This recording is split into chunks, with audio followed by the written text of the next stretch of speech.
and thank you for joining us again. I'm Jonathan Bay, and this is Moor Talk.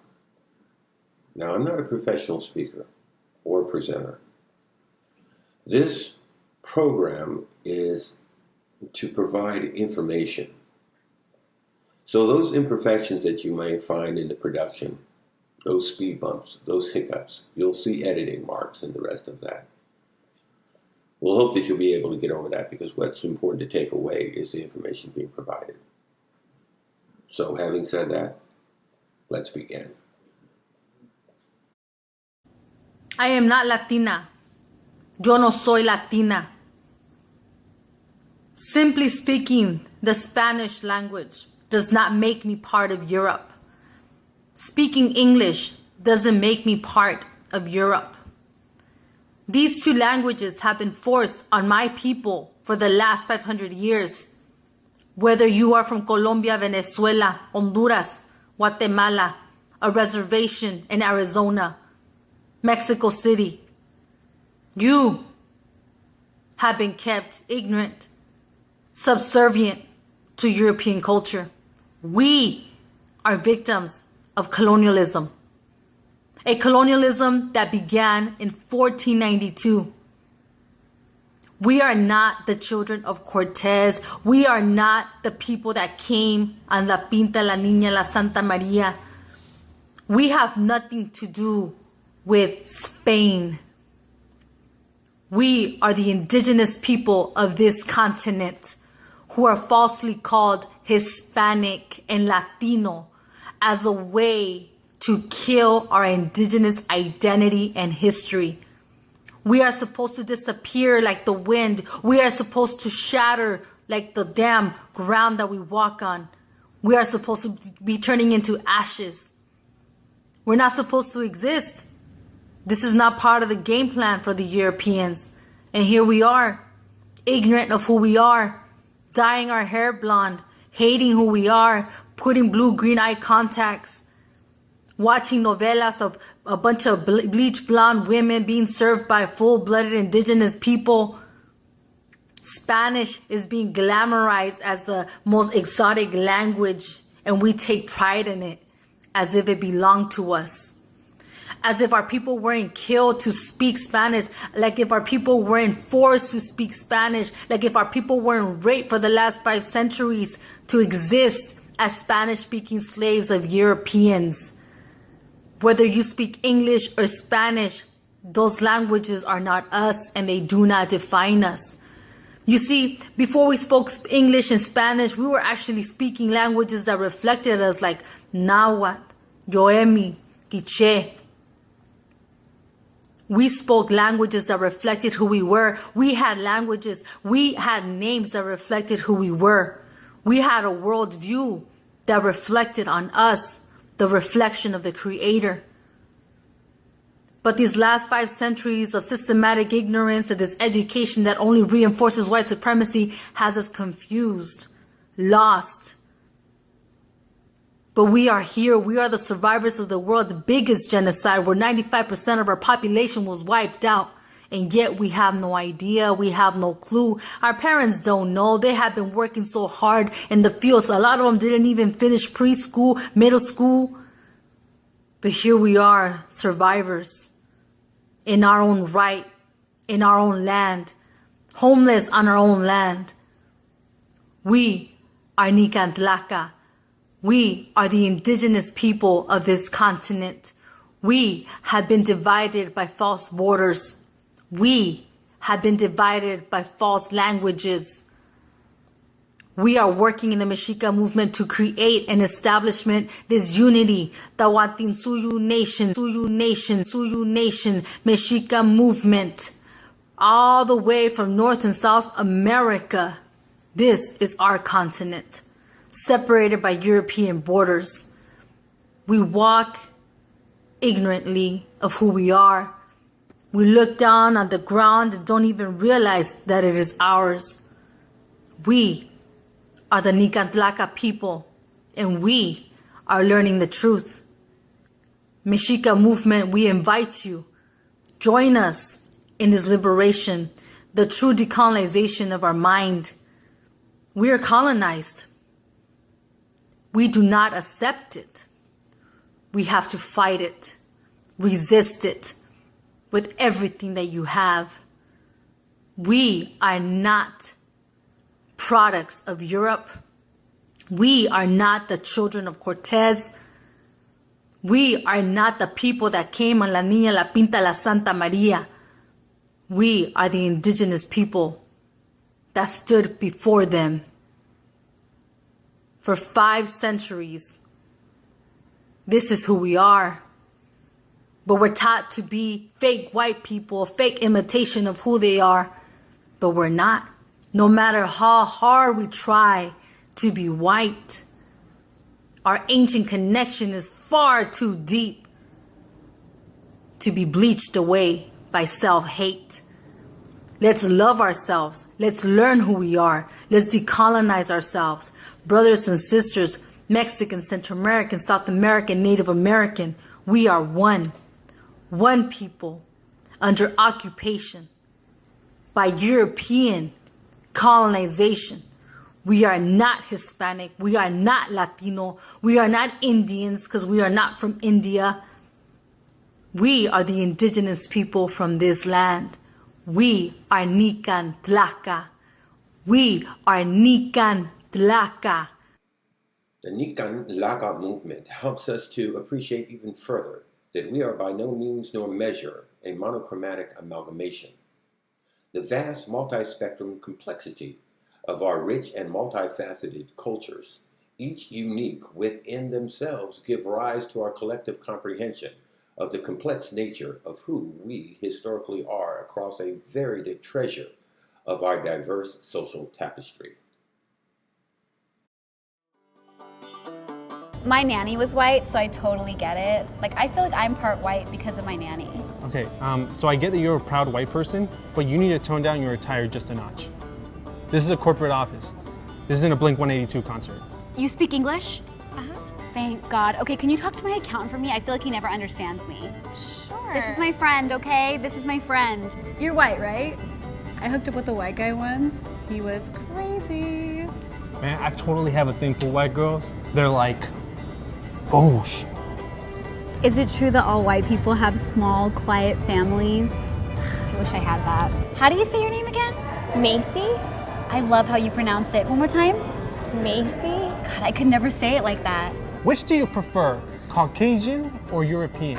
Oh my God, I hate spicy food. I feel like I was meant to be white, you know? Hey, are you watching Orange is the New Black? Duh. Do you love all the white women on there? So much attitude, right? Your cousin's having a sweet 16. Oh my gosh, I have to meet all your crazy aunts and uncles. Can I come? I love the way that white people announce soccer. I love it. It's like, oh, they dribble past the defender and goal. You're white? I'm sorry, you're just not what I picture when I think of a white person. That's crazy. Whoa, you went to Princeton? Oh, it's because you're white. That's how you got in. You are so pretty. You could totally pass for Latina. So are you like here, like legally? I'm sorry, I meant documented?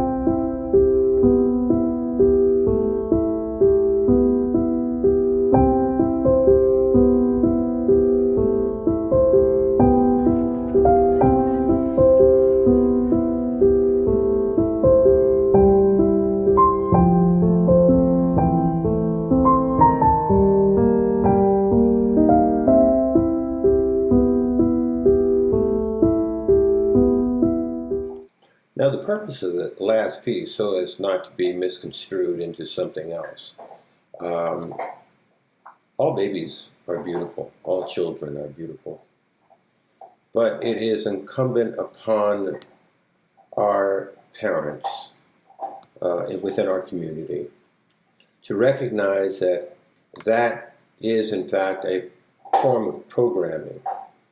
When we are continuously provided that type of, especially in the news casting, I know it's supposed to be a feel-good piece at the end that they show the pictures of the babies and the rest, but we see them all the time.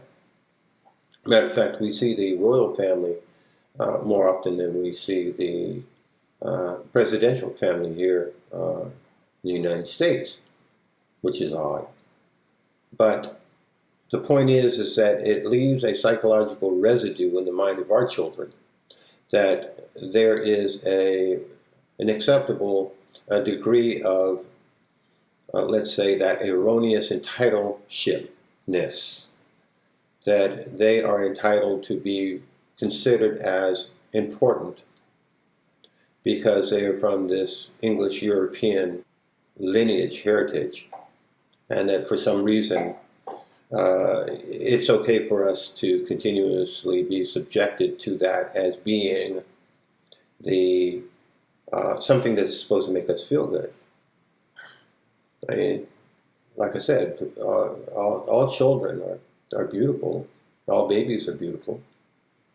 It's not until the adults, the parents, teach them to be ugly that they become different people.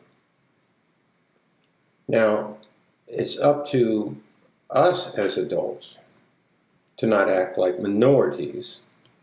Pick up the phone, recognize you can contact the networks and tell them, thank you very much, I've had enough, no more from me, thank you.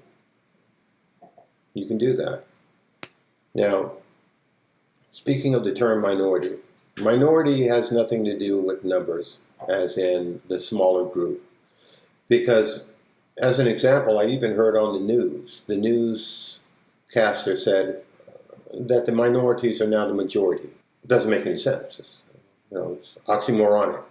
How can a minority all of a sudden be the majority?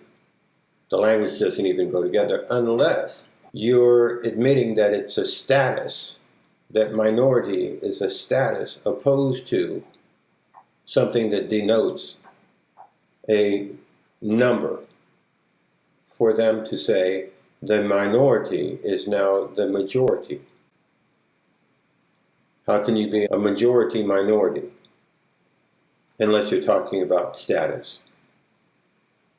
And it is, because minority means being unable to handle your affairs as an adult, that you must be thought of in your status as a minor would be considered, a childlike individual unable to take care of your own affairs as one would an adult. So don't get it twisted. Our prophet Noble Drew Ali identified that he came to us as a universal prophet, which means for all men. But he came to us because we needed him most. So that helps us to appreciate that all men are to be considered universally as equal to one another, and that we should love our fellow man, not just those that look like us, or those that we would consider as being part of our community. So when I show that, that's not to deliver negative feelings with respect to how we should think about European children. It's just to stimulate the adults within our community to recognize that that is also a form of programming, and that that programming is in fact impacting upon your children subconsciously. And that it is okay to pick up the phone, contact networks, and tell them that they should kind of dial that back a little bit.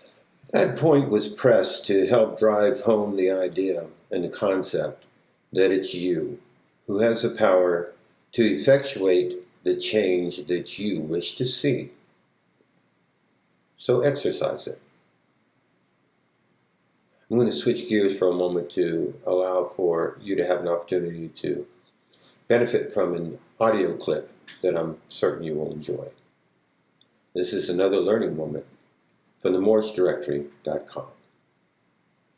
United States Congressional Records, United States of America, Representative James Traficant Jr. of Ohio, addressing the House of Representatives, etc. Mr. Speaker, We are here now in Chapter 11, and members of Congress are official trustees presiding over the greatest reorganization of any bankrupt entity in world history, the U.S. government. We are setting forth, hopefully, a blueprint for our future. There are some who say it is a coroner's report that will lead to our demise. It is an established fact that the United States federal government has been dissolved by the Emergency Banking Act of March the 9th, 1933, 48 Statute, 1 Public Law, 89-719, and declared by President Roosevelt being bankrupt and insolvent, HJR 192, 73rd Congress, in session, June the 5th, 1933, joint resolution to suspend the gold standard and abrogate the gold clause, dissolved the sovereign authority of the United States and the official capacities of all United States governmental offices, officers, and departments, and is further evidence that the United States federal government exists today in name only. The receivers of the United States bankruptcy are the international bankers via United Nations, the World Bank, and the International Monetary Fund, and all United States offices, officials, and departments are now operating within a de facto status in name only under emergency war powers. With the constitutional republican form of government now dissolved, the receivers of the bankruptcy have adopted a new form of government for the United States. And this new form of government is known as a democracy, being an established socialist communist order under a new governor for America. And this act was instituted and established by transferring and replacing the office of the Secretary of the Treasury to that of the Governor of the International Monetary Fund, Public Law 94-564, page 8, Section HR 13955 reads in part, the United States Secretary of Treasury receives no compensation for representing the United States. Gold and silver was such a powerful money during the founding of the United States of America that the founding fathers declared that only gold or silver coins can be money in America. And since gold and silver coinage were heavy and inconvenient for a lot of transactions, they were stored in banks, and a plain check was used as a money substitute. People traded their coupons as money or currency. Currency is not money, but a money substitute. Redeemable currency must promise to pay a dollar equivalent in gold or silver money. Federal Reserve notes make no such promises and are not money, quote unquote. A Federal Reserve note is a debt obligation of the federal United States government and is not money. The federal United States government and the U.S. Congress were not and have never been authorized by the Constitution for the United States of America to issue currency of any kind, but only lawful money, gold and silver coins. It is essential that we comprehend the distinction between real money and paper money substitutes. One cannot get rich by accumulating money substitutes. One can only get deeper in debt. And we the people are no longer have any money, and most Americans have never been paid any money for a very long time, perhaps not in their entire life. Now do you comprehend why you feel broke? Now do you understand why you are bankrupt, along with the rest of the country? Federal Reserve notes are unsigned checks written on a closed account. Federal Reserve notes are an inflatable paper system designed to create debt through inflation and devaluation of currency. And whenever there's an increase in the supply of a money substitute in the economy without a corresponding increase in the gold and silver backing, inflation occurs. Inflation is an an invisible form of taxation that irresponsible governments inflict on their citizens. The Federal Reserve Bank, who controls the supply of money and movement, has everybody fooled. They have access to an unlimited supply of Federal Reserve notes, paying only for the printing cost of what they need.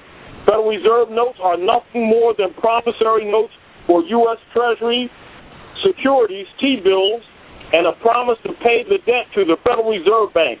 And there is a fundamental difference between paying and discharging a debt, quote unquote. To pay a debt, you must pay with the value of substance, i.e. gold, silver, barter, or commodity. With Federal Reserve notes, you can only discharge a debt. You cannot pay a debt with a debt currency system. You cannot service a debt with a currency that has no backing in value or substance. And no contract in common law is valid unless it involves an exchange of good and valuable consideration.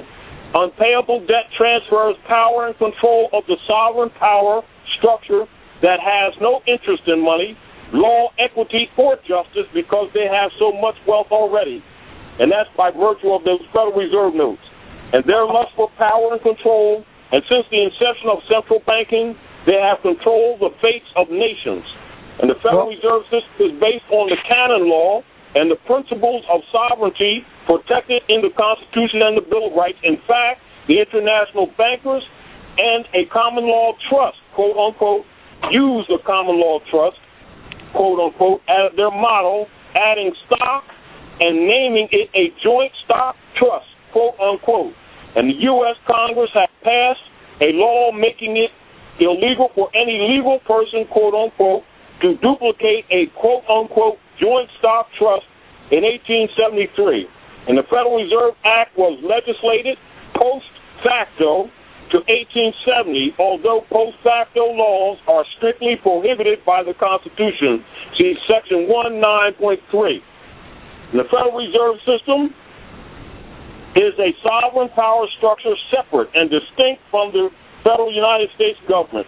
The Federal Reserve is a maritime lender and or maritime insurance underwriter to the federal United States, operating exclusively under admiralty maritime law, and the lender or underwriter bears the risk, and the maritime law compelling specific performance in paying the interest or premiums are the same.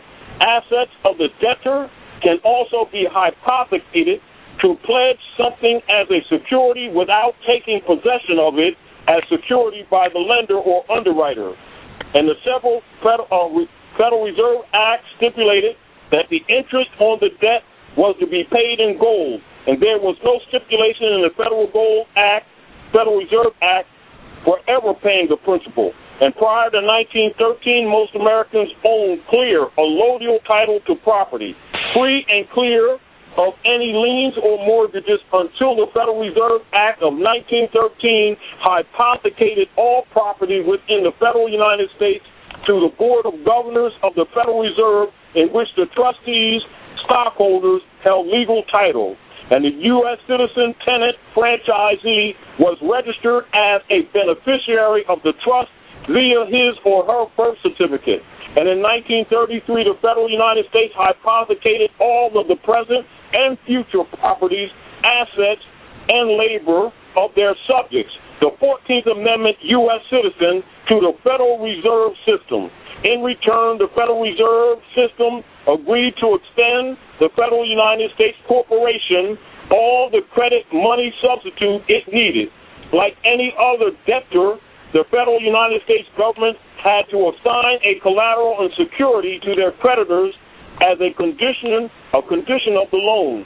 And since the federal United States didn't have any assets, they assigned the private property of their economic slaves, the U.S. citizens, as collateral against the unpayable federal debt. And they also pledged the unincorporated federal territories, national parks, forests, birth certificates, and non-profit organizations as collateral against the federal debt. All has already been transferred as payment to the international bankers.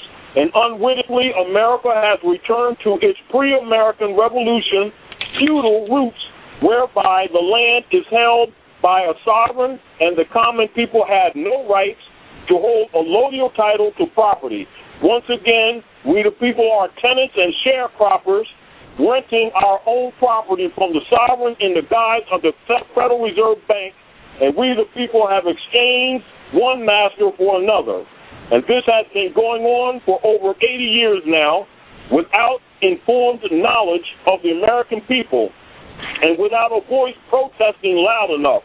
Now it is easy to grasp why America is so fundamentally bankrupt, and why don't more people own their properties outright, and why are 90% of Americans mortgaged to the hilt and have little or no assets after all debts and liabilities have been paid. Why does it feel like you are working harder and harder and getting less and less? And we are reaping what we have sown. And the result of our harvest is a painful bankruptcy and the foreclosure of American property, precious liberties, and the way of life. And few of our elected representatives in Washington, D.C. have dared to tell the truth.